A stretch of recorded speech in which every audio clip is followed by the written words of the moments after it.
They set the table without me, ate without me, laughed, joked, passed plates across the table like I didn't exist.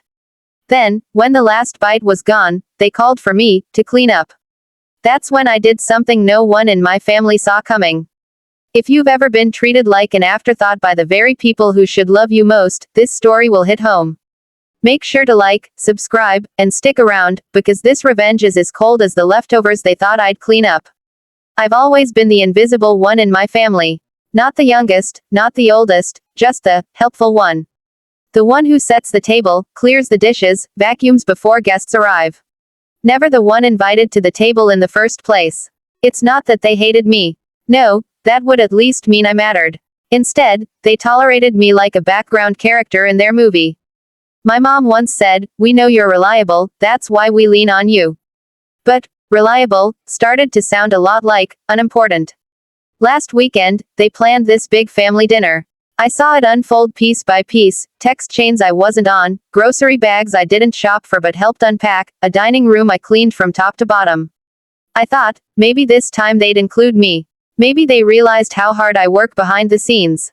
But no, they told me, with the fake warmth of someone offering scraps to a dog, "You don't need to be at the table, there aren't enough chairs anyway. But you can help set it right. And after, can you tidy up?" That hit me like a brick. My hands trembled as I folded napkins beside golden cutlery. Their laughter echoed from the living room. No one even looked at me. Not my mom, not my siblings, not the cousins I'd grown up with. I wasn't family, I was the help. And as I lit the candles for the table I wouldn't get to sit at, something inside me snapped. I didn't make a scene. I didn't scream or cry.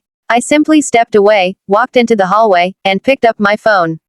My fingers moved fast. I booked a reservation at my favorite restaurant. A place I only went to once a year on my birthday, when I paid for myself, of course, because no one remembered to treat me. I grabbed my jacket, slipped on my shoes, and walked out the front door without a word. I turned off my phone. Complete radio silence. No texts. No calls. And for the first time in years, I felt in control.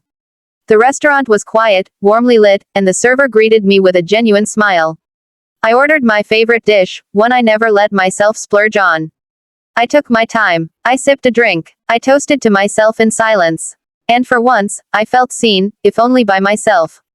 2 hours later, I turned my phone back on.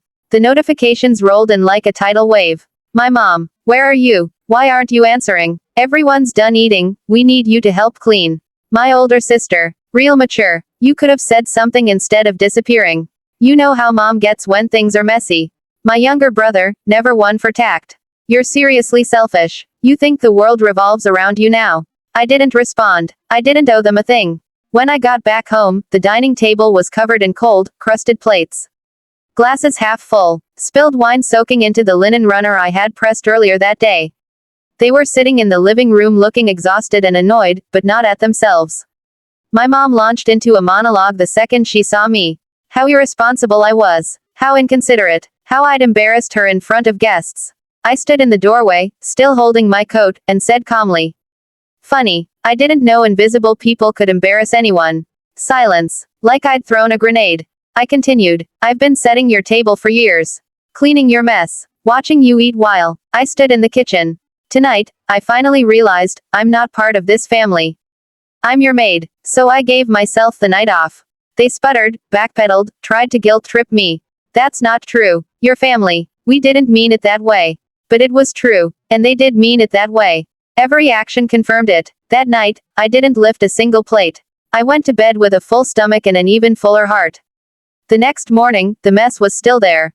And they were cleaning it. For once, they realized what it felt like. Over the next few weeks, things shifted. Slowly, my mom asked me to sit at the table. My siblings included me in texts. There were awkward attempts at apologies. I didn't say, "It's okay." I let them sit in that discomfort. Because sometimes, the only way to be valued, is to disappear long enough for people to notice the hole you leave behind. The sweet revenge wasn't dramatic. It didn't need to be. There was no shouting, no slammed doors. Just absence. And the sound of dishes clinking, not in celebration, but in silence, as they cleaned up after their own thoughtlessness. They realized the hard way that I wasn't just the one who cleaned up after the party, I was the one who held it all together. And the most delicious part of it all, I enjoyed every bite of my solo dinner more than I ever enjoyed a single moment at their table. Sometimes, the most powerful revenge isn't loud, it's choosing yourself when no one else does. It's walking away without permission and reminding people what your absence really feels like.